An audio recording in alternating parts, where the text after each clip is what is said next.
See if that helps. And so I'm going to keep talking to see if Tom can hear me over the live stream. Caroline, can you say hello? Yes, hello. I can hear you just fine, Matt. Thanks. All right, and we want to see if Tom hears that in about 15 to 30 seconds.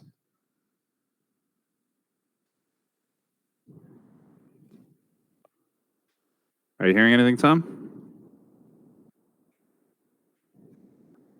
All right, I'm going to go troubleshoot with Tom for a few seconds here. Give me just a moment. This is the joy of live production. Let's see. So, are you just muted? No, we're good. We're good. Okay. The joy of troubleshooting live. It's great. All right, so welcome everybody. At this point, we're going to get started. Okay, so welcome to the Next Evolution. It has been, as you can tell, a little bit since we've been on stage. We had a couple of events going on. So for June, for those of you who weren't here, we had a demo day event where we had actually more than 150 attendees come, and they were able to try over a dozen different immersive technologies with all sorts of content. We are incredibly thankful for all of those volunteers who helped make that event a success, as well as those who came to demonstrate.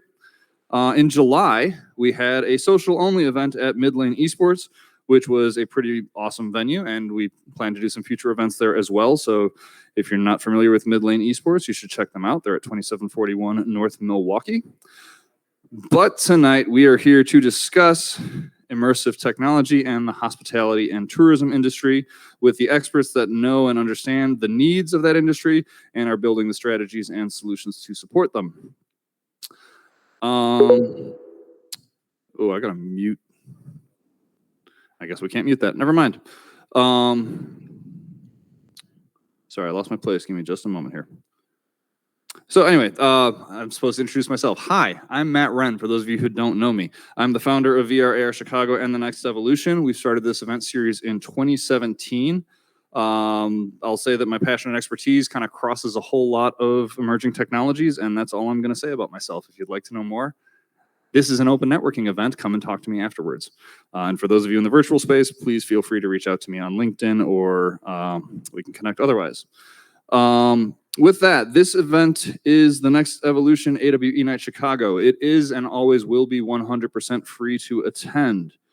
That said, it is not free to produce. Please consider donating to help keep this programming possible.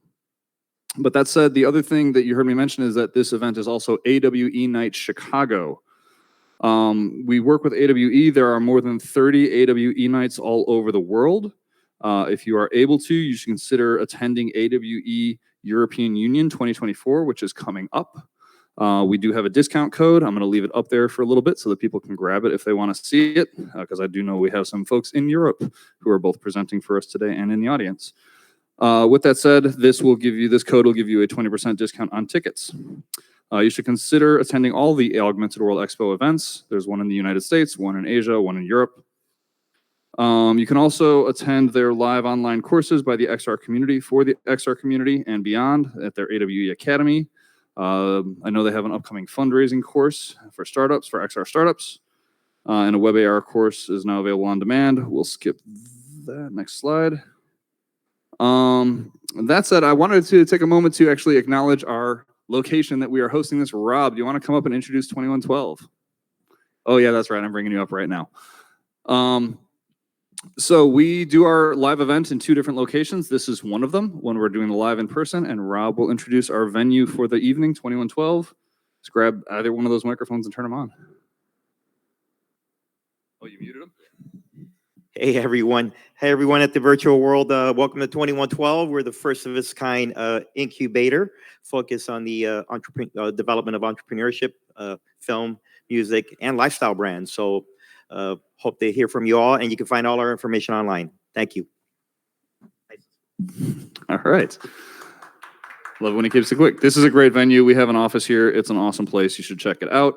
We do have to acknowledge our other location that we do host, which is our location sponsor, 1871, Chicago's Technology Entrepreneur Center. We'll be hosting our events for the next 2 months there. But without further ado, I would like to introduce my virtual host, Caroline Dennis, and I will hand it over now to Caroline to introduce herself. Hey there, everybody. I'm Caroline Dennis.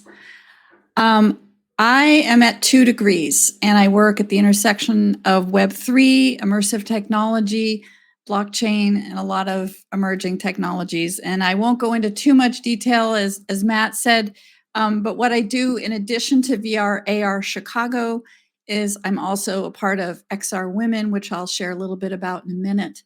And I'm also part of a community called Symphony, and we're a sorry, let me start that over. A sustainable smart city incubator. That's a mouthful. And I'm interested in a lot of different things. So I'm really excited to be here tonight, excited to have our guests. Let me also share that we also have a partner. It's XR Women. And I've been a member of XR Women on the leadership team now for going on 3 years. XR Women is a community of 700 women from almost 60 countries. We are passionate about being industry leaders on the accessibility and inclusivity of empowering more women to take their place in XR. We meet every week on several platforms, and we have had almost 200 speakers in the last 3 years. 200 women who've taken the stage in the last 3 years. I also would like to say that our virtual panelist, Adele, who's joining us tonight, we're also on a platform called Frame, and it's powered by Verbella.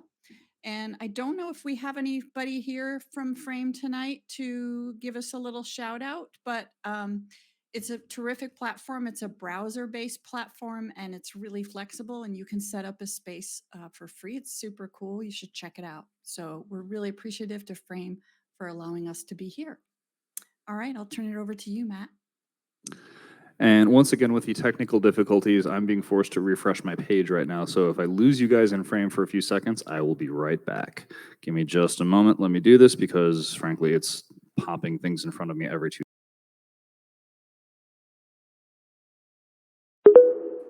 And there we go. I'm back. Shall I also I love that it Matt? says updates are ready. Refresh your page and check them, and it's still doing that.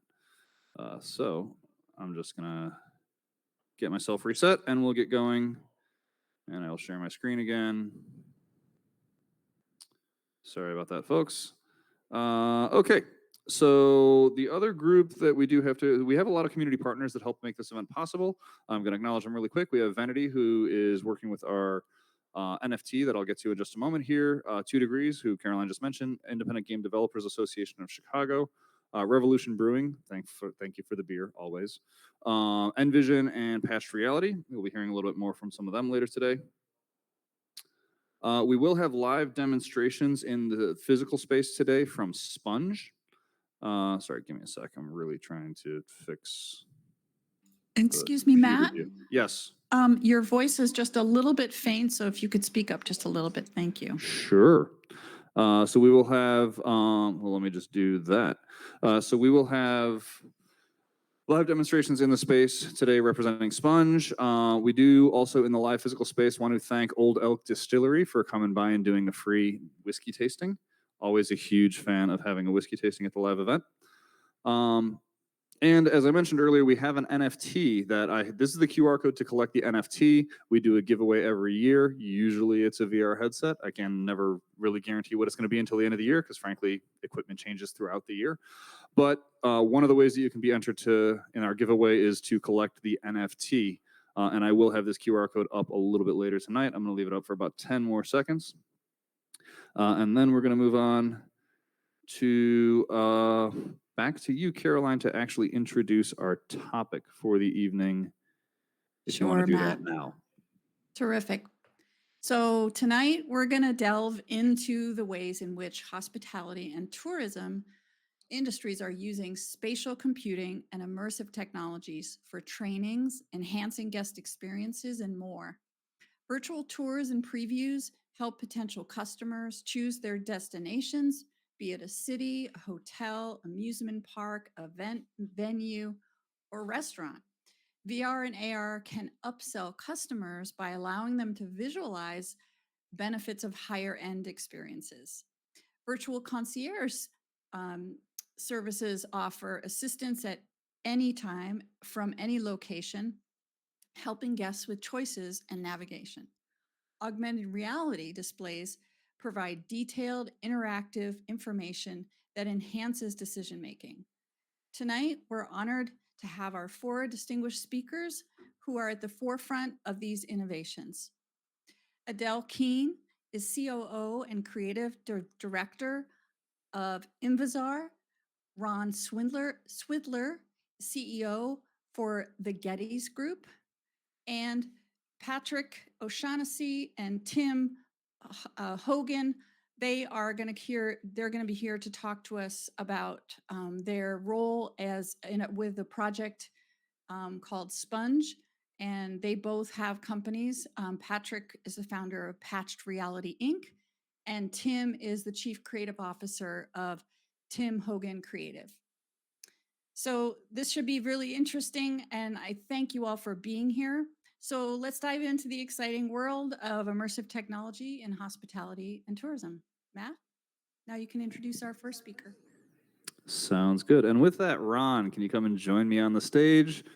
Pick either of the 2 microphones that you see up there, turn it on. So Ron Swidler, with a passion for pioneering innovative approaches to hospitality, Ron identifies new strategic growth initiatives for the Gettys Group and helps usher in the future of hospitality. And so Ron, just tell me how and when to advance slides. I'm aware we have a ton of slides up there. But oh my God. I should probably stand there and do it myself because there's so much to go through. Ready to go when you say, just say next slide. I'm going to be saying that a lot, so you're just going to have to look at me. So yeah, hey, Ron Swidler, Gettys, just happy to be here. Thank you. The Gettys Group is a global design and development company based here in Chicago. We have offices in Manila and the Philippines as well. We're known primarily as a design firm that's designed most of the hotels in Chicago and a lot of hotels elsewhere around the world. But the thing that I'm here to talk about, you can advance it, thank you so much, is the Hotel of Tomorrow project. This is an industry think tank that we started in 2004. I'm going to tell you quite a bit about it very quickly, and then you can find out more online, or you can contact me and we can talk some more about it. Okay, so go ahead and advance. Thanks so much. So the HOT project is a think tank that we started with the basic premise that there wasn't enough opportunity for people in our industry to get together and collaborate on the future. The hotel industry, as you guys probably know, is heavily siloed. A lot of people work within their own brands or within their own companies on single projects. They try to advance thinking one project at a time. And so we were saying that the industry needs a place for people to come together. So we have owners, operators, consultants, brands, universities, manufacturers, everyone coming together. And we've been facilitating workshops over an extended period of time now to be able to conceptualize the future.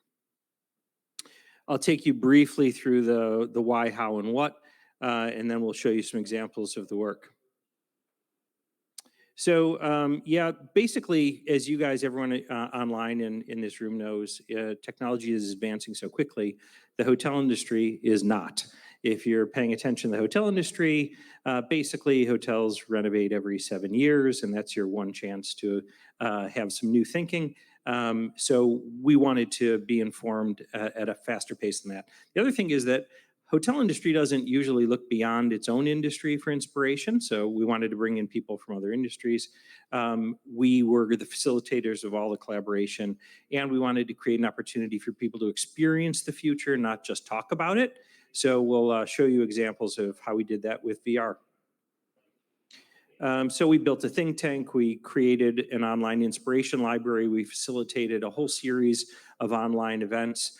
We launched a global design competition with university students from around the world, and we built a shared experience in VR, which I'll show you guys. But the basic notion is that hybrid work is right now being defined primarily by Zoom calls and Teams. And we said instead we were going to build a virtual platform for people to come together, and then hosted a series of meetings in AltSpace VR in an airship that we created. And I'll show you what that looks like in a bit. So we first start by studying all the change forces, all the things that are changing how consumers think about hospitality, how we communicate with one another, how the world is changing. And then we tried to take those significant changes and ask the brands, ask the owners, ask the operators, what do you think the future holds for the industry, and how might we plan for it into the future?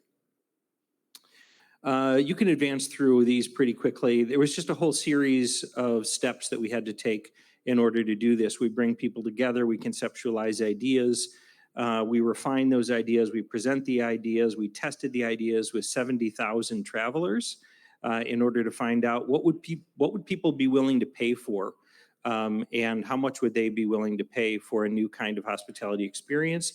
And ultimately, we published some of the results of those concepts. You can advance through the game diagram. So the HOT project is made up of influential collaborators, curated experiences, and exclusive content. Something like this requires a lot of sponsors. It was our job to go out and find people who wanted to be a part of this, create a whole membership group. As I said, there's over 300 members. The scholars, the HOT scholars, are the students from around the world who participated in the workshops. These curated experiences, I'll take you through a bit of that, was the design collaboration. Getting hundreds of people together in both synchronous and asynchronous collaboration sessions is very difficult. It's very difficult, as you guys know, in an online platform as well. And we ran this through the pandemic as well, which was particularly challenging. We hosted a series of events online, never once in person over the last 2 times. Before that, we were meeting in person. Costs a lot of money to host events in hotels, but go hotel industry. And then we created lots of exclusive content that we'll talk about in just a minute. So go ahead and advance. Just some notes around the influential collaborators. These are some of our sponsors, although it looks like things got a bit funky. You'll recognize some brands, some manufacturers, some tech companies like NVIDIA, who is one of the sponsors and participants utilizing their Omniverse platform. And Meta was involved, and we were able to tap into some of the ways that they're thinking about the future of their software and their hardware. Anyway, you can move on from that. Lots of, again, sorry, this is what happens when you build something in Mac on a Keynote format, and then you translate it to PowerPoint. You lose your fonts, so things spill over. And as someone who's runs a firm that includes graphic design, that's annoying to me, but so be it. So lots of people involved in this. You can advance it. And then schools from around the world, in the Netherlands, in France, at Cornell University Robotics Lab, Finland, Paris for the EM Lyon campus, and Breda University also in the Netherlands. And their participation wasn't just in the design competition, but it was also doing research as to how the VR experience felt to our owners and operators and other participants. You can advance it. So go ahead and click through. This just talks about the next thing, which is the experiences. So we used a really interesting site called Battery that was developed by a friend of mine called Chad Reynolds. Sorry, we weren't ready for that one yet. This was an online collaboration site that was being used for synchronous and asynchronous collaboration. So it's a problem that we're all dealing with, right? So how do you bring people together and share ideas and build on each other's ideas in real time, but how do you also have a place where people can go that's a secure location and they can post additional ideas? So this was part of the facilitated collaboration, and then people were generating ideas and sketches and things and leaving them there for the rest of the people who were involved to layer on their additional thinking. You can advance this. This is a video that won't run right now. That's my buddy Max Luthi. He was the president of a company called Origami Air. We built the airship in AltSpace VR. It was a pretty difficult build, and for those of you who ever worked in AltSpace VR, You know that there were cloning problems where you had to limit the total number of participants. You couldn't put 300 people into one environment like an airship. So we had to clone the ship to have multiple versions in order to host events there. It's just one of the drawbacks associated with VR right now. You can advance it. This is what the ship looked like from the outside. Again, a video that won't play for you guys. Thank you so much, Microsoft. But inside the airship was a library of concepts. It was also a stage and environment for people to present. Everyone who participated actually showed up as avatars that they got to participate in the presentations and listen to the presentations. But it was very, very interesting to see what happens when you bring together a whole bunch of people as avatars and get to, for the first time, experience interacting with people as an avatar.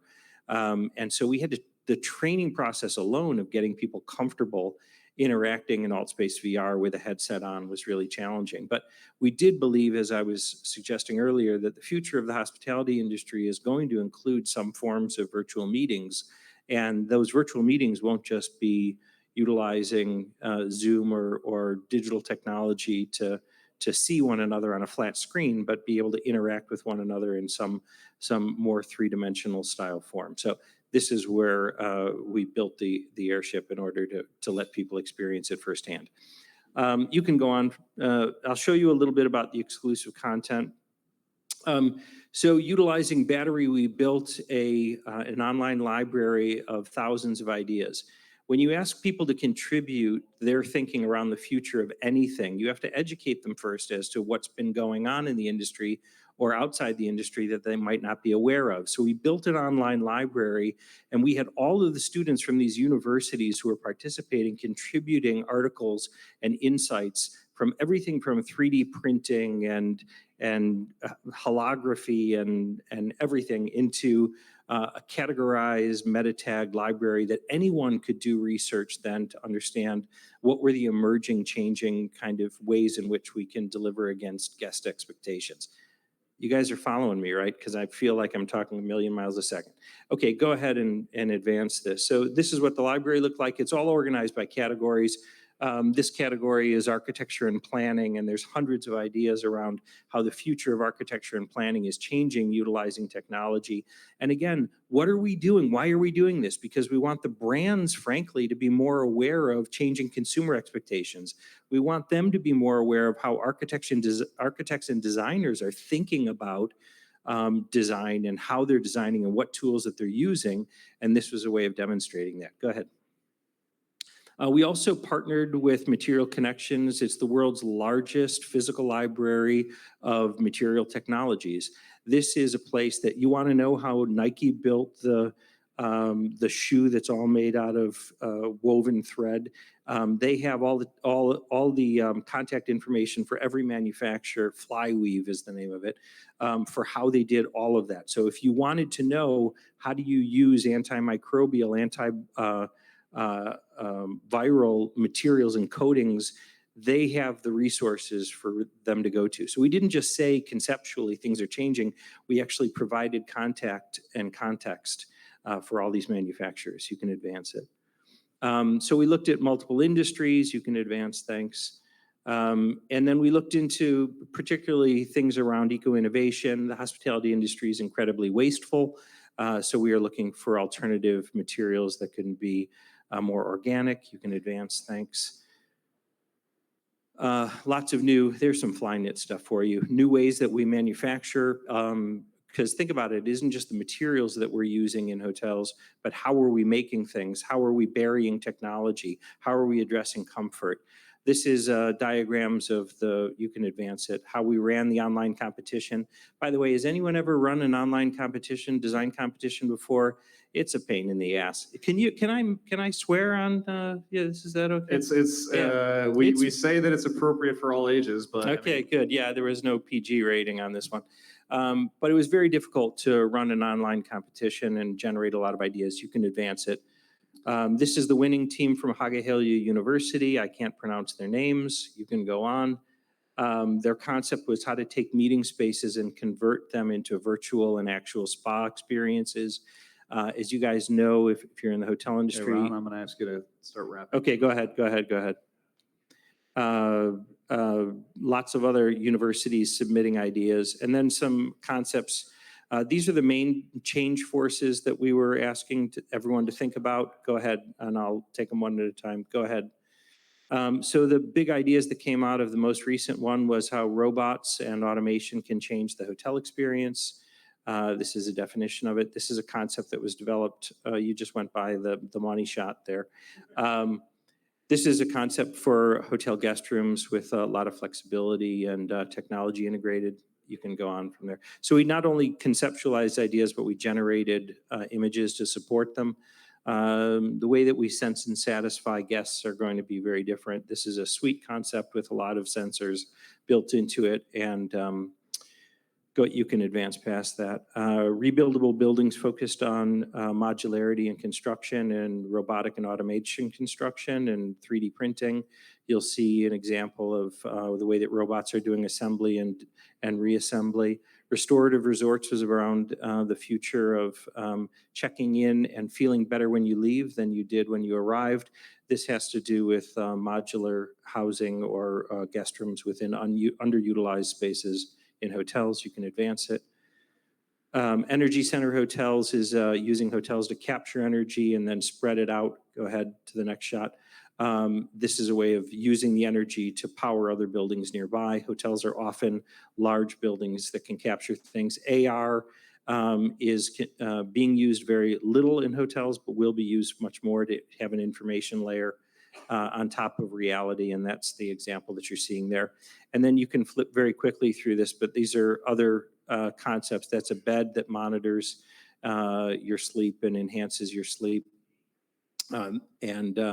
This is integration of biophilia, wearables with the Journey Pebble. This is modular hospitality that runs between hotels, and this is robots that act as assistants and servers. Anyway, we can go on and on. I'm going to stop right there and just say that the Hotel of Tomorrow has generated thousands of ideas from hundreds and hundreds of people that all represent where the future could go for the hospitality industry. We've opened our doors to a lot of people to give their thinking around this stuff. And the Hotel of Tomorrow project is still active. It's actually about to be realized again next year in Las Vegas. So first thing I'll say is thank you, Ron. And I realized we kind of rushed through approximately a 70-slide deck there in about 10 minutes. Well, I was told I was given an hour, and then I was told, kidding. I was going to say, I don't know who told you that. No, but thank you again. I'm sure we could actually spend 2 or 3 hours going through that. I have about 1,000 questions just based on the images that I saw alone. But thank you. Sure. You can turn off the mic, head back to your seat. We will have Q&A after this, and I'm sure there's going to be a lot of questions. So thanks, Ron. And at this point, I'm going to hand it over to Caroline to introduce Adele. Great, Matt. Thank you so much. Adele, feel free, please come up to the stage, and I'd like to introduce to you Adele Keene. So you can come up and stand right next to me. I can also move over here, whoops, without going underneath the stage. That's always fun. Welcome. Let me give you a little bit of background about Adele. So Adele leads Imvizar. It's IMVIZAR. It's an innovative AR platform that specializes in creating location-specific experiences that captivate audiences. Imvizar is revolutionizing storytelling by transforming passive narratives into engaging life-size spatial stories. With extensive multimedia experience, Adele collaborates with top-tier brands and top-tier talent to bring augmented reality narratives to life. I'm really happy to have you here, Adele. Welcome, and take it away. Thank you, Caroline. I'm delighted to be here. I will pop myself up on screen. Will I take your screen, Caroline, or where will I go?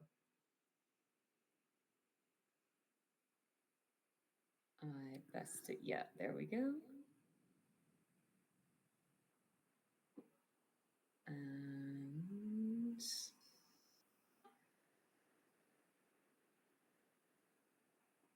hello, everyone. So late to be here this evening.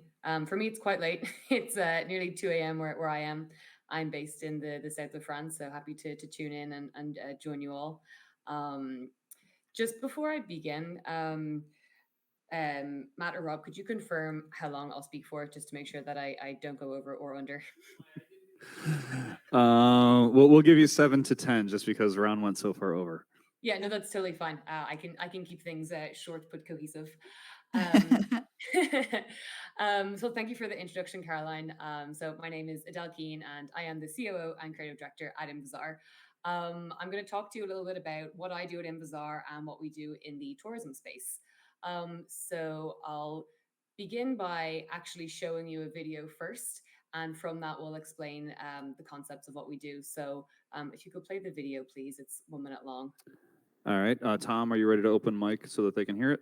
So you might have a little bit of trouble hearing the video in the virtual space, but it will be playing, the audio will be playing along with it. So here we go. That's okay. I didn't know if you had to open the microphone into virtual so they could hear the audio. You're fine. Here we go.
Great, thank you.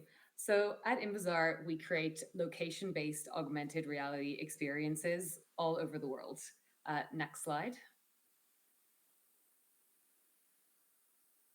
We have our own global experience platform called InVizar. You can download the InVizar app on your phone on both iOS and Android, and we host nearly all of our location-based experiences on this app. We have created experiences in the tourism industry and visitor attractions in Ireland, other places throughout Europe, Australia, and also in the US. We're actually currently working on a new project in Chicago, which is still under wraps, so I can't give away too much information, but I'll keep you posted as more information becomes available. You can see on screen here some of the clients that we've worked with. In Ireland, we've worked with a lot of big visitor attractions, including Spike Island, which is Ireland's version of Alcatraz, the RHA Gallery, and then we've worked with some big corporate clients as well, such as Salesforce and Grant Thornton. In terms of when we're working with more corporate clients, we're not focusing on tourism per se, but visitor attractions in the sense that it's employee engagement and allowing employees to connect with their workspaces as if they were visiting a visitor attraction. Next slide, please. To date, we have created over 80 spatial storytelling experiences all across the world. Because everything we create is location-based, it's set in a certain place, whether that be in a city, outside, inside a museum. Everything is location-based, meaning it's contextually relevant to where the story takes place. You saw in the demo reel, we've turned some statues, brought them back to life. We've converted buildings into art exhibitions. You name it, we can do it. At InVizar, we create everything in terms of working with clients to understand the stories that they want to tell, coming up with ideas of how spatial storytelling makes sense, and create everything internally from 3D modeling, animation to AR development. Next slide. So to explain that just again a little bit more, at InVizar, we create these experiences ourselves. We have our own studio, but then we host them all on our own platform. We like to think of ourselves like a Netflix for AR. So when we're working with our clients, instead of having to create new apps for every single location, everything is hosted on our own platform. That means when you go discover a new city, you can download the InVizar app, open your phone and take a look around you and see what spatial stories are available to discover near you. For some of our bigger, more corporate clients, we sometimes create their own apps for them, but most things that we do in the tourism space and hospitality space are all hosted on the InVizar app. So next slide. An analogy that we like to give is that Invazar Originals is our studio work, and Invazar the platform is like our version of Netflix. Next slide. So then to focus on our three areas, tourism, education, and employee engagement are the main areas where we focus on. In terms of the tourism industry, we're always working with our clients to figure out how can we get visitors more engaged in spaces. Every location has a story to tell, and a lot of stories happened in places. So we're always trying to marry that idea of how can we bring a story to life and ultimately make it more exciting for visitors, no matter where they experience these stories. In terms of tourism, often we're trying to engage families with young children, to bring history to life, to make things more exciting for people who are the more digital savvy natives. So that can be kids that are as young as 3, 4, and 5 years old, and also adults who are in their 30s and 40s. We've had great success with a lot of our family friendly experiences. Usually we're trying to bring stories to life in a fun and creative way. We're always tying in education with storytelling. So how can we educate people on different events that happened in history, but in a slightly gamified way?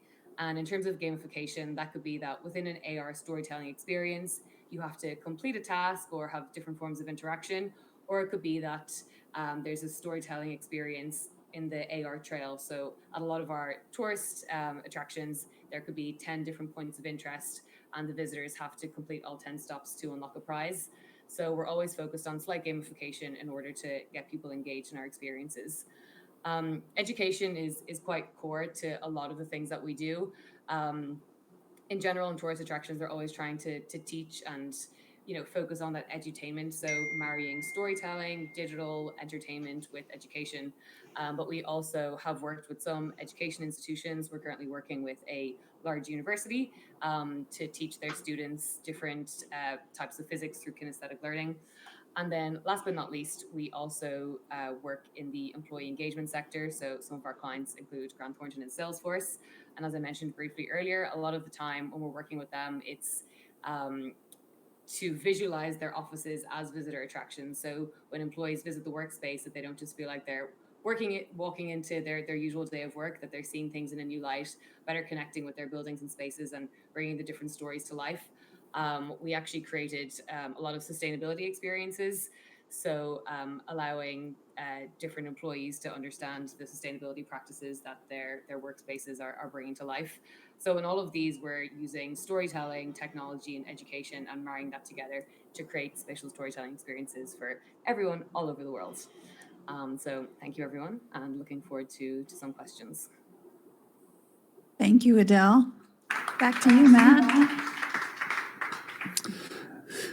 Thank you, Adele. And with that, Tim and Patrick, you guys want to make your way up to the stage? Awesome. Thanks, Caroline. Thank you, Adele. And so Sponge Agency brought together the great minds of Tim Hogan, the Executive Creative Director, and Patrick O'Shaughnessy, the leader in AR/VR technologies, to create a unique gaming experience for Hyatt at their recent GM conference. And I'm going to let them talk about it here. Oh, I got to update the slide. There we go. So Tim and Patrick, go ahead, take it away. You guys know what to do. Let me know when to advance. And Matt, if you can just have them talk real close to the microphone, please. Thanks. Hello. Will do. Thanks, Matt. These will be decidedly less dressed up than the two previous presenters. We kind of cobbled something together for a slide. Speaking of graphic design in slide form, prepare yourself. Anyway, my name is Tim Hogan, and I am Executive Creative Director. We were brought together by Sponge as sort of a collaborative for this effort. A colleague of ours was engaged by Hyatt to come up with a experience for their GMs that we'll get into. My role is as a executive creative director is to look across the brand and make sure that the experience is consistent with what they're trying to achieve, visually, tonally, and experientially. Patrick, do you want to? Yeah, and I was on the technical side, so I was you want to go through the next slide?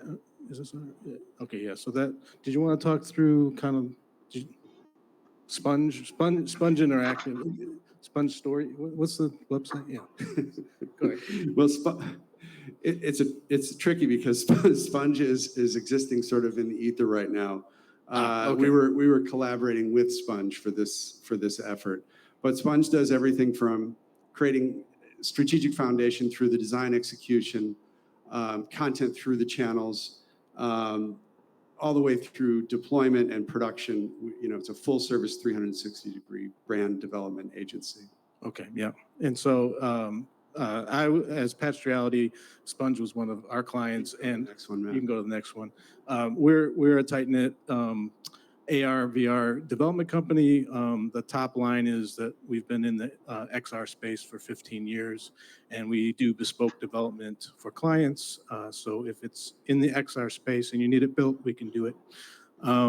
And so for this project, we were brought on for our for the technology piece of it.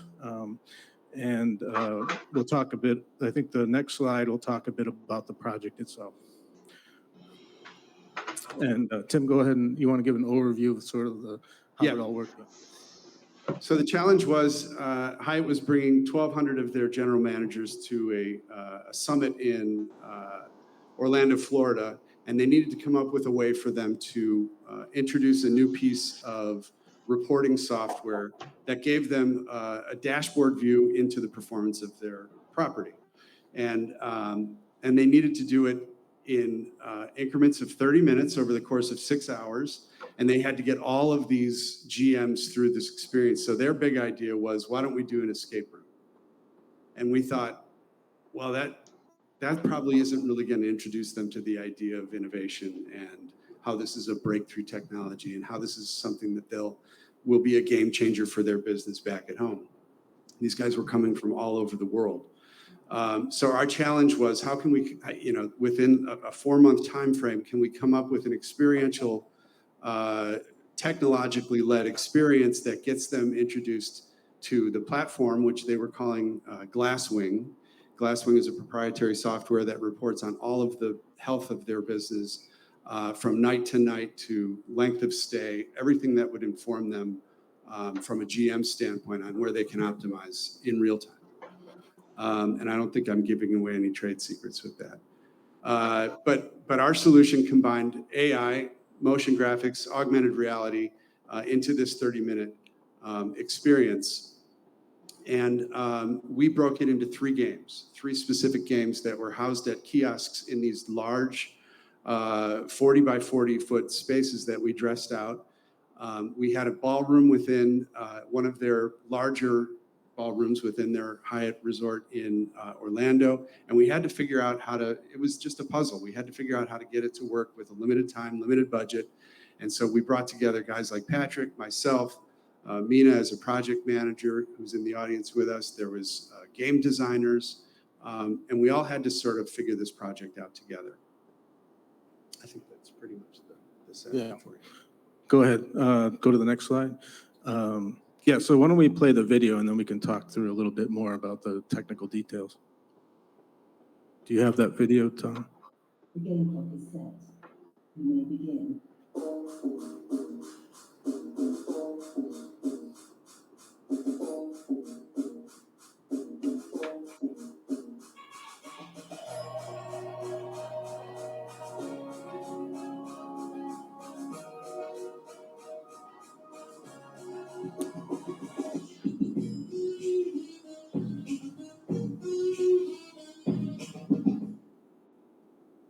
So as you can see there, each team would come through the space, had 3 challenges. One was a selection challenge, and we can maybe run the video again because it goes by pretty quickly. But a selection video, and these were HR training tools for them to really get to understand the Glasswing software. But one was to encourage them to recognize repeat customers, and so it was a matching game, and it would tell you different things about their preferences so that you can anticipate their needs as a GM. The second game was run through Matterport, which Patrick will talk a little bit about. And the third was a physical cube puzzle that we had them have to collaborate to put it together. So 2 challenges. First challenge was get to understand Glasswing. Second challenge, do it in a way that encourages team behavior, agile behavior. Yeah, and so go to the next slide. Yeah, so the interesting challenge of this, and I thought a really creative part of it was that Hyatt has all of these, obviously for every property, they have a Matterport scan, or not, maybe not every property, but quite a few. And so we were able to, through the Matterport SDK, actually gamify a Matterport space that existed. So this was, because of the budget and the time frame, we came up, well, Sponge came up with the idea, and we said, well, I don't know, we've not worked with Matterport, we'll see if we can do that, give us a week. And it turns out we were able to do this interesting scavenger hunt in actual, oh, there we go. We were able to do this scavenger hunt in an actual space with the actual Matterport existing 3D scans. And so, this is, I thought it was an interesting use case of how you can actually make training fun for people. And I don't know if Tim mentioned, the other thing was that there were 6 different pods all playing these 3 games all at once, and they all needed to be synchronized because the teams were sort of, they were competing, but they were all also feeding into a leaderboard that all, like the whole team shared. So it was about both competing pod to pod in these 6 different pods, but also everything accumulated to the end to try and get the whole, like how many waves were there? Like, I think there were 6 waves. Yeah, 6 waves of 6 pods. So like 36 groups of 10 people went through this. Yeah, and the way that we chose to sort of synchronize that was to create an AI generated host that we called Crystal, because she looked like she was made out of crystal. And the design of her was built on this idea of glasswing, which is a butterfly metaphor. So we sort of tied these little Easter eggs in, even through the Matterport experience. As you see a screen, if there's a screen in the space, and we had 3 different spaces, a lobby, a hotel room, and I forget the third, restaurant. Yeah. She would be speaking to you as you go along, giving you hints. And the questions would all be related to customer service, tips and tricks that you need to understand to use the tool and to better understand how to serve that particular scenario. And so we created her in Midjourney, and we activated her voice in HeyGen, and then we brought it all together with After Effects to create these perfectly timed videos that would launch the experience, get people to understand what they were expected to do and collaborate together. And then she would peek in between each of the games. So the 3 games, she would come back, congratulate you on your collaboration, tell you what the score is from the leaderboard, and it would take you through this thing in exactly 30 minutes. And so, yeah, and the way that we made sure that each pod was done in lockstep was we created our own WebSocket sort of communication layer. So each pod was signed in, and we had a control panel, and I can show people the demo in the back afterward for the people here, so that everything happened in lockstep. And I thought you were actually at the event. I heard it went quite smoothly. And, yes, and people really enjoyed it. Yeah, they did. In fact, the CEO of Hyatt was in the last wave, and we weren't expecting him to show up. And so he came in with the C-suite, and everybody panicked. But because these things tend to break when the CEO of Hyatt comes through the experience in the last phase of the day, and it went off without a hitch, so much so that they wanted to roadshow this as an HR tool and a team building tool. And so that's something that they've been proceeding with. This was in last December, when we did this in Orlando. Yeah. So, we can skip that slide. I think that's pretty much the project. And if you're interested, I can show a demo at the end. And we'll take questions in the question period. All right, so why don't you guys actually just grab a seat on the couch, share a microphone. Ron, if you can come up, grab one of the microphones. And thank you, guys. And so Adele, actually, what I'm going to do is in the virtual space, I'm going to turn the slides off on the center screen so that both Caroline and Adele can grab a screen. Yep. And Adele, if you want to come back up to the stage again, that would be great. And so here's how Q&A works, just so you guys are aware. We have some questions and answers. We can get things started. But the way the Q&A works, we have multiple different audiences here. So we have live in-person audience. We have a virtual audience. We also have people watching on AWE's YouTube channel. So ultimately, the way this all works is, like grade school, raise your hand, wait to be called on. When you are called on, if you're in the virtual space, at that point, open your microphone just to ask your question, and then please close your microphone. And we do want to get to everybody, so please only ask one question. Don't ask a question for 2 minutes. Try and keep it brief and actually get to the point of what you're asking. You can direct a question to any one of our presenters or to all of them as a group. And so while I always like to say, okay, cool, we'll see who the first brave one is to actually raise their hand. But before we do, I just got to ask Ron, because you went through a ton of information really fast. What was the general, did you get pushback from the industry? I mean, you guys were throwing out a ton of concepts there. How much of that were you getting major pushback from the actual hotel industry people? So thanks. I mean, that's an interesting question. Anytime you're conceptualizing the future, you're going to get some pushback. Most of the pushback had to do with getting too close to ideas that were already in incubation within the existing brands. But the basic idea is that the industry recognizes that we need to change and innovate, and they looked at it as a collaborative tool that included many people, and it does represent just lots of people's view on where the industry can go. My guess is that if we asked everybody right now online to share where they think the industry could still improve, we would get lots of answers. So all we were doing was trying to address some of those future concerns and try to have some visuals to support some of those ideas and technologies. All right. Do we have, Caroline, you can see the virtual space better than I can, so please let me know if you have questions in the virtual space. I have one right here in the front. I'm actually going to walk out and give you the microphone because we don't have a Q&A microphone. So here we go. Thanks for presenting. Thanks for presenting. I have a question on the Hyatt project. What were the KPIs that they were looking to address? What sort of ROI metrics did they have in mind to sort of see whether the investment in such an experience was going to move the needle? It's a great question. The KPIs were really less specific around enrollment or adoption, and more around did we pull off a day in which people better understood on the exit from the entrance how this tool worked and how it could benefit their business. Am I forgetting a KPI that was involved, Mina?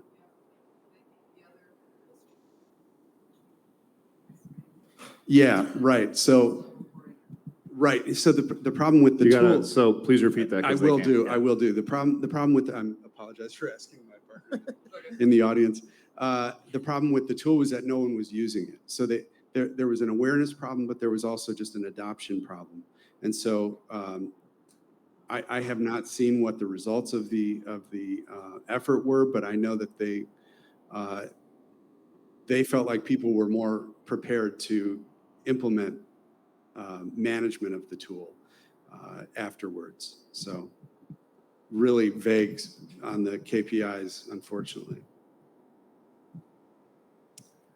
All right. Ron, go ahead.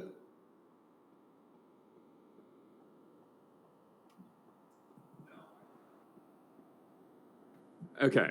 My question is for Adele. Adele, I'm curious about the tourism-based experiences you're doing. And who's the client for that? Who is funding that? Who's paying for those experiences to be created? And what are their objectives? What do they hope to get out of that? Yeah, great question. So in the tourism industry, our clients tend to be the visitor attractions themselves. So if it's privately owned, it's whoever runs the visitor attraction. And then a lot of the time it can be something that is state or government owned if it is a public visitor attraction. So in terms of our tourism work to date, it's been 50-50 in both. So if it's public, government funded, and if it's private, it's the visitor attraction directly itself. Ultimately, what they're trying to do is improve the visitor experience. So to ultimately, like, the end goal would be great to increase footfall, but it's to increase people's positive experience at their attraction. A lot of families tend to find their children can get bored and aren't interested in, you know, looking at statues, reading panels. So it's to offer something new and exciting for the younger generation, get them engaged, get them excited. Also allowing people who are on their phones anyway to do something more meaningful with that technology. We've seen a big shift in the last number of years from to the bring your own device trend. So visitor attractions now are looking for visitors to show up with their own phone and use that to go on a self-guided tour, versus in the past it used to be all about, you know, renting your headset. So we've seen a big shift in that, and that's what our clients are demanding. Then in terms of other needs they have is allowing people to, through a digital experience, have something in the moment and also afterwards. So in the moment they can use their phone to engage with the world, but then afterwards they have photos or videos to take home, which then they can use for social sharing. So there is that form of user generated content to allow people to look back on these experiences later on and have those memories. I think we cut out for a second there, so hopefully you got all of that. Yeah, we heard you there. That's Great. great. Did everybody hear in the main audience? Yes. All right. Yeah, we could hear all that. There was just a little bit of an audio feedback for like 1 second. Great, great. Okay, so I got another question. I'm going to throw this one again at Ron, just because you popped one slide up there that said augmented reality and mentioned the fact that you're going to start seeing this a lot more in the hospitality industry. I'm curious, where do you think we will start seeing this more in the hospitality industry, and more specifically, like, how do you see this being implemented? What do you see being the barriers? And what do you really see being the benefits of it? Okay, so I think Adele is actually doing a bunch of the stuff that we just talked about, which is great. But here are some of the common problems that exist within hospitality. In larger hotels, being directed to a meeting space, for example, can be challenging with wayfinding. And so we wanted to layer on an AR layer that would direct people to where they were going, and even have an AR AI chatbot to be able to help them once they've arrived, and then had a handshake with the Wi-Fi network. Language translation is a problem, and even size of font is a problem. One of the things that we looked at was the ballooning aging population. A lot of seniors have a hard time seeing things or hearing things. So we were using your handheld, like Adele was talking about, as an amplification mechanism. But one of the most fun use cases was many hotels have had significant things that have happened historically within that same environment. You know, President Obama walked across that lobby and spoke on that stage or whatever.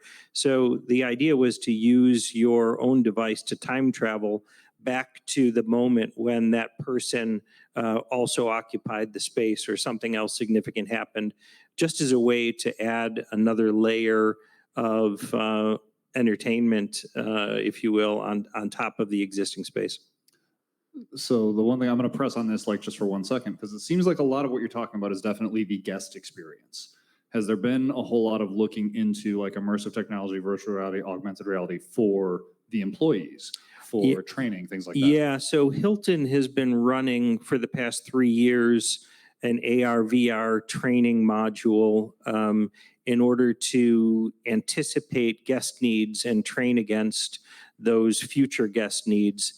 You can set up lots of scenarios inside of AR and VR as training tools for front desk, for housekeepers, for kitchen, even something like they were using it for setting housekeeping trays and gamifying the speed at which someone in the kitchen needs to be able to set that tray and set it appropriately. So yeah, so a shout out to Hilton for embracing that technology.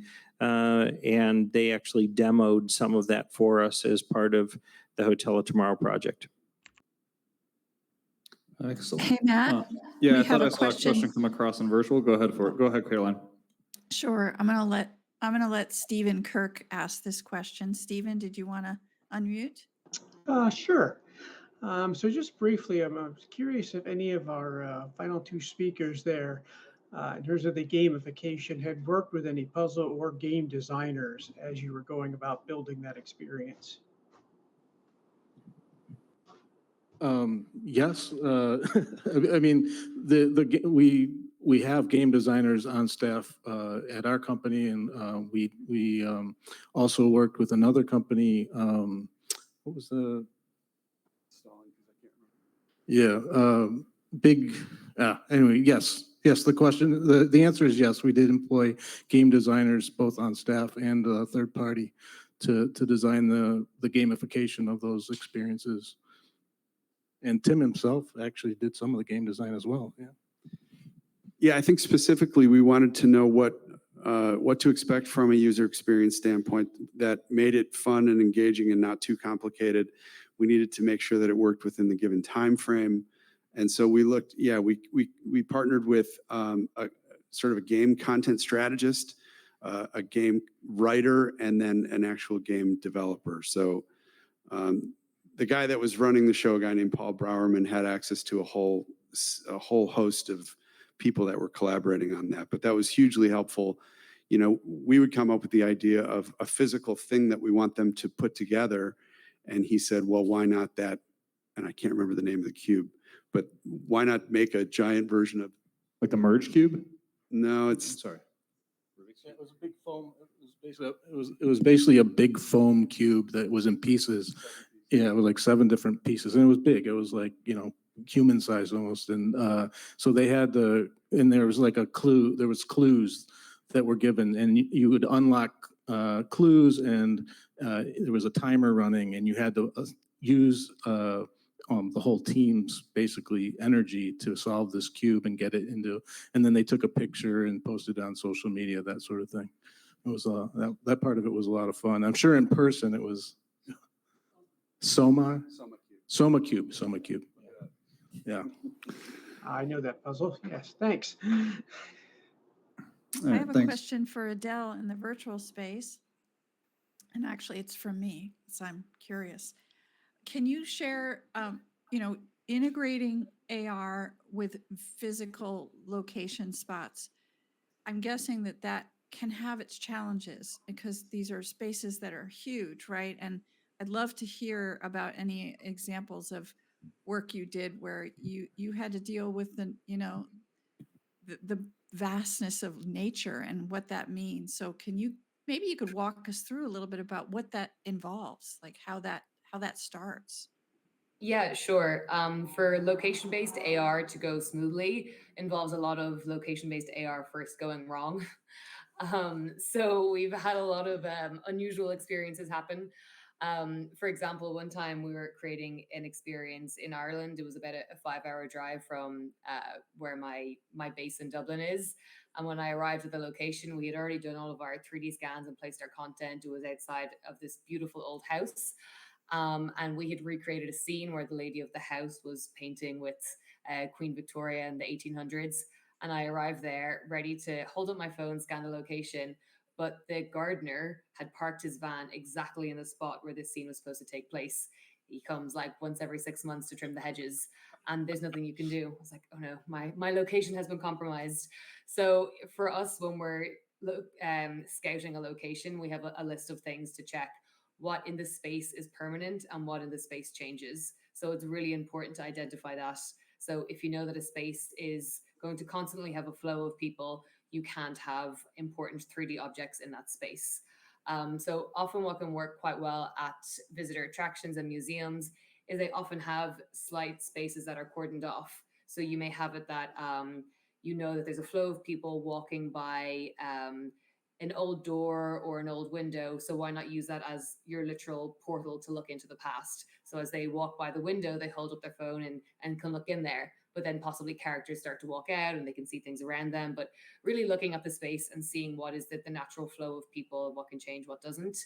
So there's many environmental factors. Another thing is to be aware, the effects of nature. If you have trees there that you're using as your anchors, well, those trees are going to change and lose their leaves. So then they're not going to be reliable in the winter to use as your marker.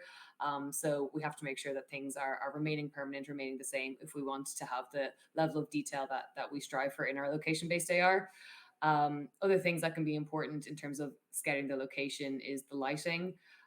We've had some of our AR experience that have been set to exclusively work at nighttime. We were working with an art gallery for a nighttime exhibition. So we had to do extensive testing on multiple devices at nighttime to make sure that the phone could understand the space under those conditions. So there's many different factors, and it's really through trial and error and having our set list of things to look for that we've really nailed how to scout a location. So often when we start working with our clients, the initial locations that they come up with aren't the spaces we use, because they say, oh, like there's everyone goes and walks by these pictures, that'd be great. Say, well, no, if those pictures are already on the wall, you don't need to bring people there, and that's too much of a crowded space. Wait, turn around, like what's happening in this empty space over there? Like, oh, well, nothing. And you're like, well, what's that object? Oh, there's a cool door there. And you start to look at spaces in different ways. So it's always important to think, why does AR add value here, as opposed to just, this is something cool and let's put AR on top of it. So there's the different layers of like, is the location suitable? And then does the story make sense in this space? And then trying to marry those together and making sure there's, no reflective surfaces or things that change. Yeah, I love that idea of helping clients, and I can hear it when Patrick and our other speakers are talking about undertaking a project like that. It really is about first the vision of what they have, and then helping them understand how is that going to be manifested, right? What that is going to look like, and that's going to change their image of what they thought was going to be the thing they were going to, create an augmented reality. So I do feel like that's a journey, right? It's a user story journey that everybody needs to go through. And Totally. what a cool experience it must be on the client side, just to be able to say, I went through this with someone. I created that, whether absolutely. that be a game or whatever. That starting point of the initial idea that they know they want to try some sort of new medium to tell a story. But as you said, starting off at point A, going to point B, point C, and by the time you get to point X, Y, Z, it has changed completely from what we initially thought. And it is through that mix of understanding the client's needs, us adapting the stories to the space, but then working with our amazing team of creative technologists and developers who then bring in their skill sets. So what I find really fascinating in the process is often knowing where we want the experience to start, where we want it to end, but figuring out all those dots in the middle of how we're going to make it all make sense. And really what's quite important is to weave it into the entire visitor experience, so that this AR story trail doesn't exist in isolation, that when visitors arrive at a visitor attraction, they're told to download the app, they're told to look out for the different signs, and that they're brought on that journey from the get-go, as opposed to as they're walking through an attraction, seeing small signs or QR codes and not being sure and having uncertainty. It's really giving them the confidence that this is a path that they should go down. So we do focus very much on the AR experiences, but then that step back of what is the entire visitor experience and visitor journey within the entire museum or visitor attraction. Thank you. Matt? Yeah, I have a quick follow-up for Adele, but are you almost always working with the actual location that is going to host the AR experience? The reason I'm asking is early in this presentation, but Patrick will remember this. Niantic, when they released Pokemon Go, actually got sued by the state of Wisconsin because effectively there was AR attracting them to a park, and there was a lot of people trampling this one park, and it was causing damage to the park. And so that was one of the first actual lawsuits that set a precedent in the United States around augmented reality. But it sounds like you're almost always working with the actual location where things are going to be placed, so you don't really have to worry too much about that. Yeah, correct. We're pretty much always working with the location itself, and if it is in a public space, we're working with the state or the government body that's in charge of those spaces. So we do have the rights to put things in those spaces, because the big thing is to have the correct signage there. But a lot of our visitor attractions will be private spaces as well. But it is a really relevant point to make sure whatever spaces you are using are that it's safe for the public or the visitors to access that. Gotcha. So we have a question from online from the AWE live stream. I'm going to try to understand this one. And it's about what Ron presented in terms of the airship. But the question was, could the concept of the airship be used sort of beyond the hospitality in terms of creating something like a signature or iconic food item for the hotel, where the actual enclosure ends up becoming the thing that you're meeting in? So essentially, if they're trying to create like an iconic sandwich, the bun becomes the enclosure and you're actually meeting within the sandwich. It seems to be what he's asking. I know that we could do this, but I'm curious what your thoughts are on it. So no, we didn't try that. That's fun. I like that idea. I think the main takeaway that we were trying to get to is, what does it feel like to interact with other people in a large group format for both presentations and kind of pre and post presentation to interact as avatars. And we did just a little more color here. So has everyone experienced VR fatigue, where you've had a headset on for an hour and then you got to take the headset off? So we had that problem too. And so we actually were running Zoom meetings that would take place when we took the headsets off. So we did have experiences that were both in VR and then in both Zoom. We did not try to bridge a physical experience. In addition to that, we've done that historically, where we would bring people together and end up having social activities with food and beverage, because the hospitality industry revenue in the best hotels, F&B revenue could represent up to 50% of total revenue associated with the hotel. So obviously F&B doesn't translate well to AR and VR yet. But if you've ever tasted 3D printed food, I guess we could have had downloadable files for people to eat something while they were in VR. Let's hope not.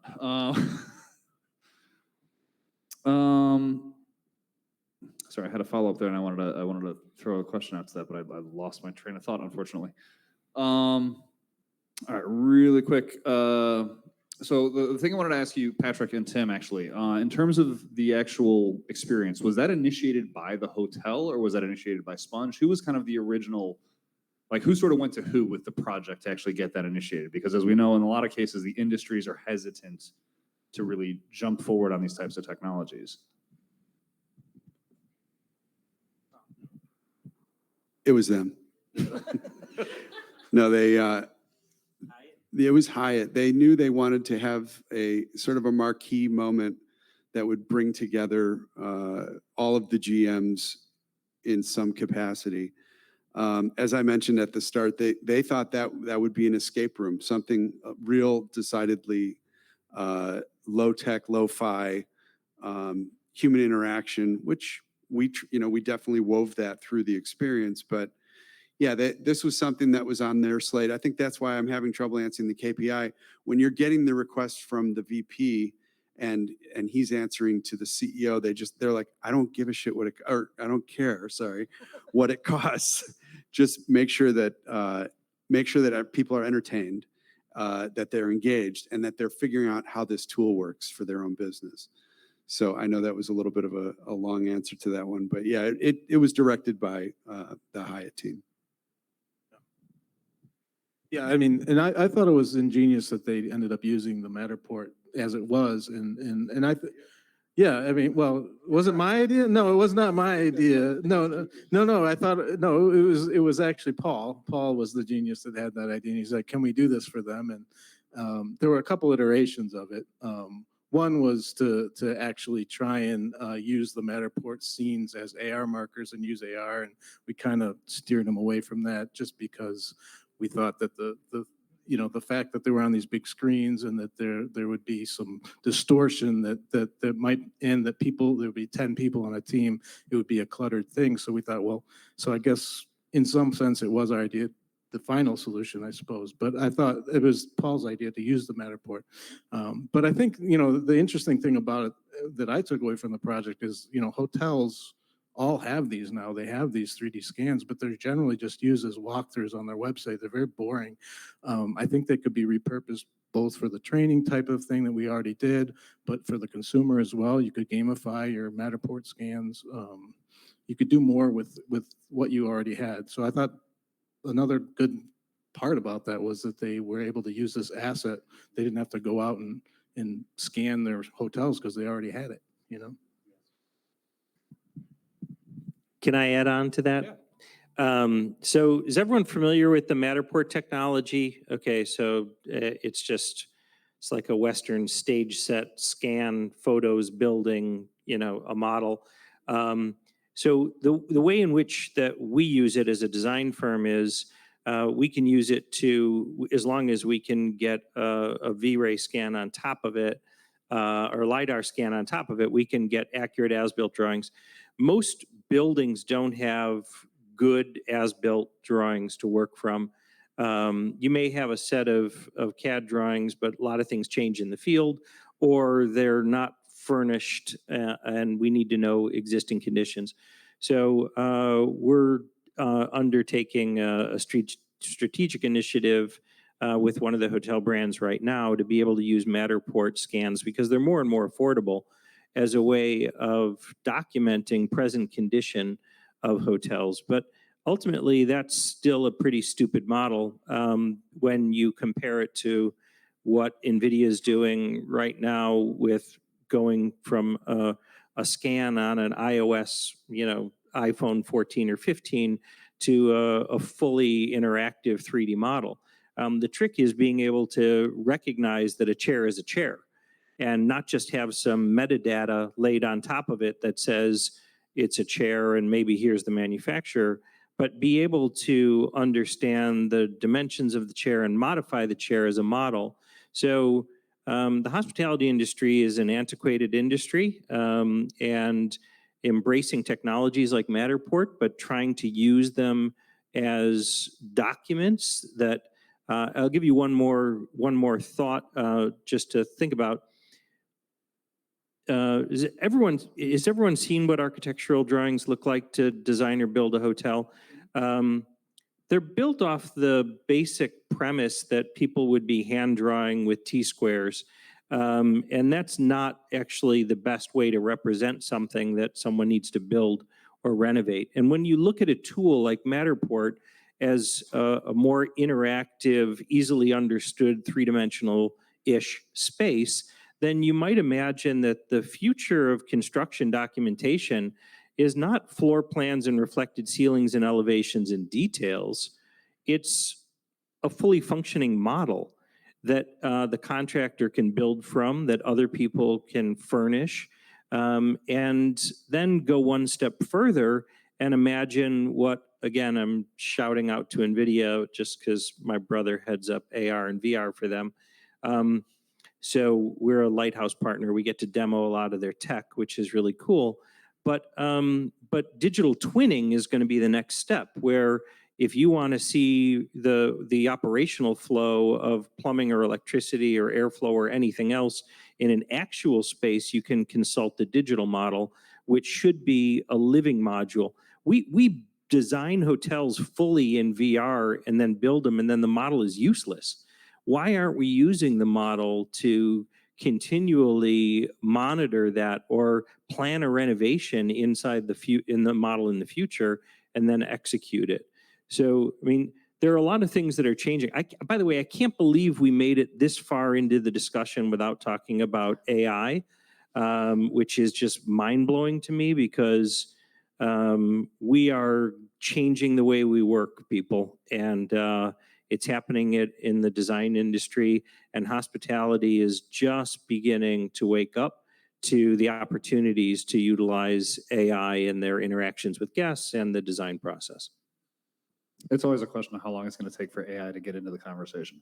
But that said, we're going to start wrapping up here really quickly. The one thing I will say, because you did bring this up, in terms of the way that the architectural drawings and stuff are being used, you should definitely come to our AEC when we do that as an industry, if you want to talk about that in detail, because we've gone into that quite often in depth with the actual folks in the AEC industry. And you're right, it should, like, drawings are drawings, models are models. There's definitely better ways to represent what can be done. But with that said, we're going to hit our closing remarks right at this point. And so here's how the closing remark works. And I'm giving the panelists a moment to think about what their closing remarks should be. So the way that this is going to work is each panelist is going to have about 20 seconds to give a closing statement. It can be, pretty much whatever they want, what they see coming down in the industry, what they like best about the industry, just some piece of advice for people who are trying to work in this space. You choose what you want to present, but you get about 20 seconds each. In the physical space, we're going to go in the order in which you're sitting, and then I'm trying to decide if I'm going to throw Adele under the bus and make her go first or not. We'll figure that out in a second. But yeah, so we'll give each of the panelists a moment to give their closing remark. Caroline will give her closing remark. I'll give my closing remark, and then we'll have a little bit of housekeeping. And then we'll actually end the stream and the presentation and get back to networking. So I'm going to give Adele the break and make Tim go first. You got 20, 30 seconds. Go ahead.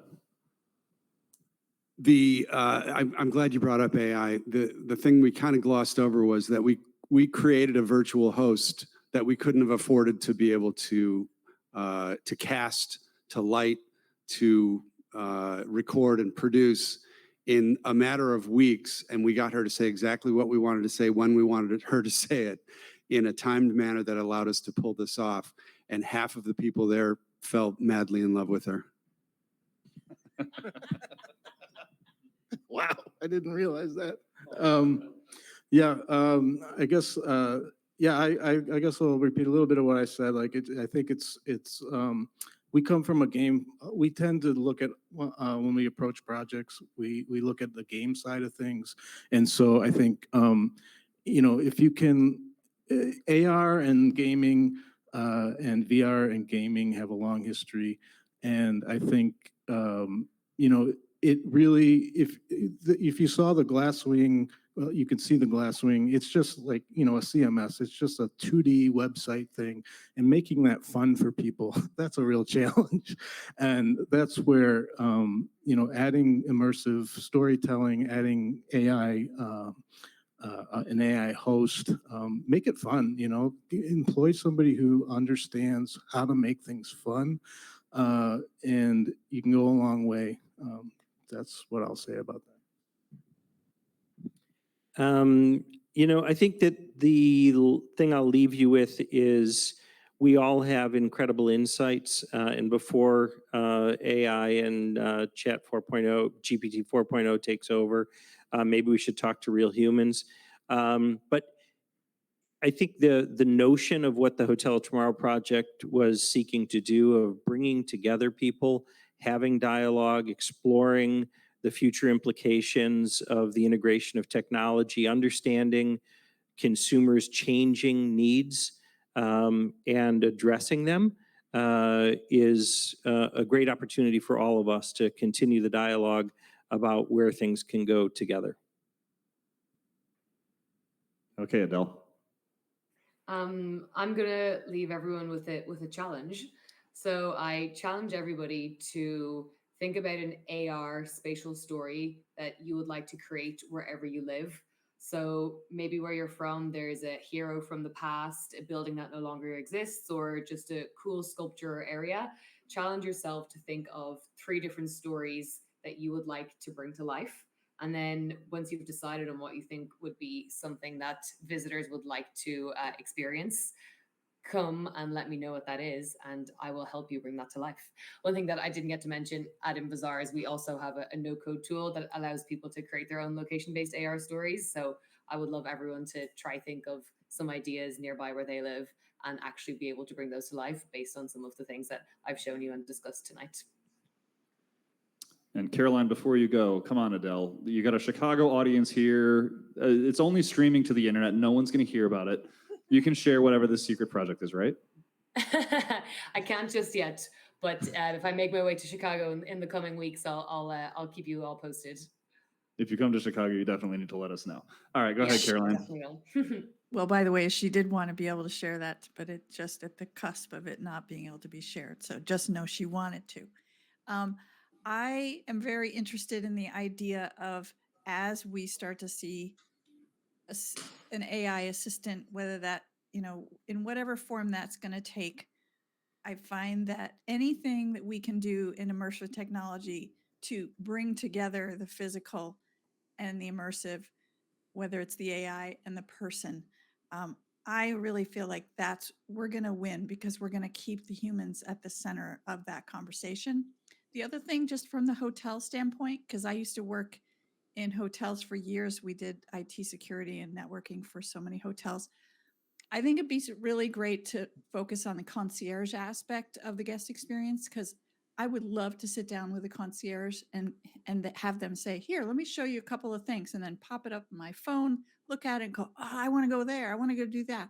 So I love the idea of the concierge being a focal point, again, because you're connecting with a person, even though you're connecting with the technology. So yeah. All right, and so my final thought here, I didn't bring this up. I never like to drive the conversation. I kind of like to let it go where it's going to go. But the one thing that I always focus on whenever I work in the XR industry, most of what I've always focused on is return on investment. What are the actual, what is the problem being solved, and what are the actual dollars and cents around that problem? How expensive is it? Does it make sense to actually use the different sort of superpowers that augmented reality and virtual reality provide? Because generally, the more you use those superpowers, the more that ends up translating into return on investment.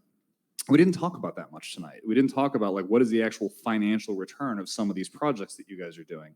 But it is something I do want to bring up as at least just a thought for people to kind of walk away with, is when it comes to any industry, money talks, frankly.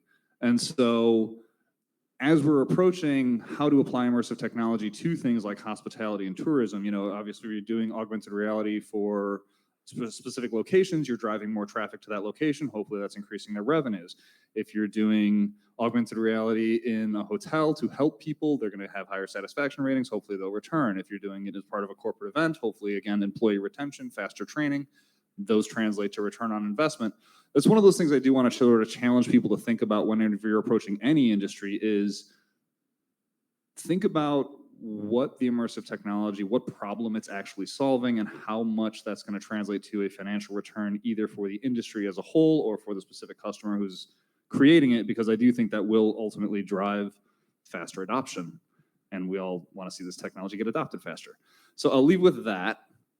And oddly enough, talking about finances, I do want to thank all of our presenters. You guys can turn the microphones off and leave the stage. I especially want to thank Adele for sitting through this at what has got to be 3 a.m. by you at this point. So thank you very much for joining us. Adele rocks.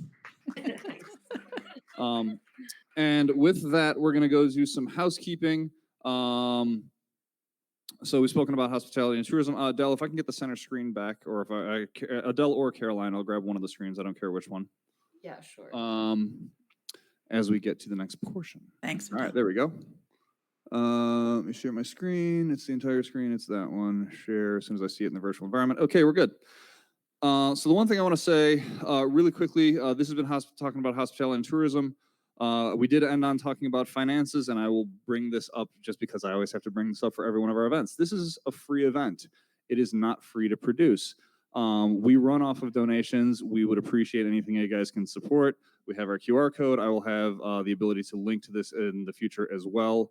Obviously, we do want to be able to keep this going, and frankly, we want to be able to grow it. A lot of the stuff that we don't do currently are things that we will do as we get sponsorships and donations, namely marketing, the ability to actually bring in food and beverages beyond just the snacks that we've been bringing in.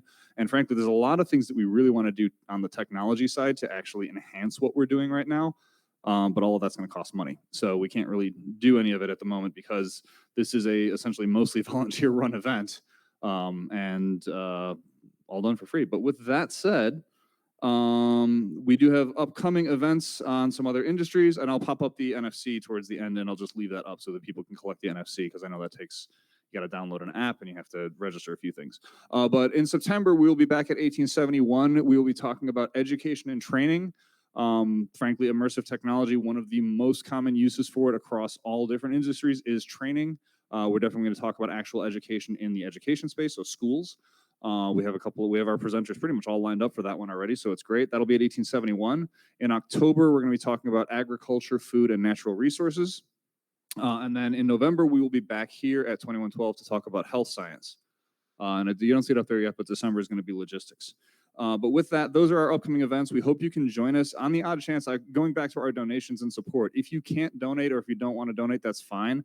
Please follow us, like us on social, comment on our posts. Getting awareness out does help. We had 150. We actually had a sellout crowd at our demo day. We had to turn people away. We technically oversold it a little bit. And then ultimately we capacitated the room, so we couldn't take more people.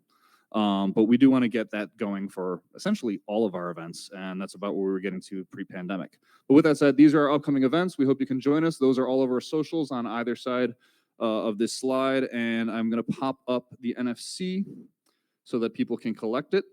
For those who didn't, if you haven't checked in at the event, please go check in with Andrew. Andrew, raise your hand, wave. There he is. As I mentioned at the beginning of the whole purpose for collecting the NFC, we usually give away a VR headset, and I see Jay in the room. So Jay, raise your hand, wave. That's the guy who won the VR headset last year. So at last year's giveaway, we do actually give away a VR headset. We don't say which one it's going to be because frankly, something cool could come out between now and the end of the year, and we might want to give that one away. That's it. Here's the NFC. Thank you all for joining us. Tom, at this point, you can end the live stream. Caroline, once again, thank you. Thanks to Old Elk, who unfortunately seems like they've left, our distillery who was doing tastings before the event, and our other volunteers, Andrew, Matt, Voyer. We're Scott from Voyer. We have a lot of things to thank him about. There he is. He's in the audience because he frankly lent us one of the cameras that we wouldn't be able to do the stream with if we didn't use it. So thanks, everybody, and hopefully we'll see you next month. Have a great night. Thanks, everyone. Good night. Thank you.